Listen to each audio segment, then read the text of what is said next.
அன்றாட பயணீட்டாளர் தேவைகளுக்கான 316 பொருட்களின் விலை தகவல்களை பிரைஸ் கெச்சர் செயலி இப்போது விறுவிறுப்பாகவும் துல்லியமாகவும் வழங்குகிறது.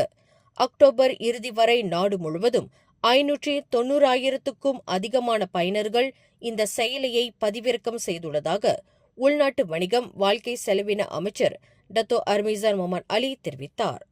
முன்னதாக விலை கண்காணிப்பு அதிகாரிகள் மூலம் திரட்டப்பட்ட மட்டுப்படுத்தப்பட்ட தகவல்களுக்கு மாறாக இந்த செயலி இப்போது புதிய உலர் பொருட்கள், பால், குழந்தைகளுக்கான தயாரிப்புகள் உட்பட பல வகைகளில் விலை விவரங்களை காட்டுகிறது. தகவல் வெளிப்படைத்தன்மையும் டிஜிட்டல் மயமாக்கல் முயற்சிகளையும் மேம்படுத்த மேலும் பல பல்பொருள் அங்காடிகள் தங்கள் விலை விவரங்களை செயலியில் தானியங்கி முறையில் பகிர வேண்டும் என்று அமைச்சு ஊக்குவிக்கிறது. மேலும் செய்திகளை தெரிந்து கொள்ள கீழே இருக்கும் பெல் பட்டனை அழுத்துங்கள். உங்கள் மகிழ்ச்சியை வெளிப்படுத்த லைக் மற்றும் ஷேர் செய்யுங்கள். தொடர்ந்து திசைகளோடு இணைந்திருக்க சப்ஸ்கிரைப் செய்யுங்கள்.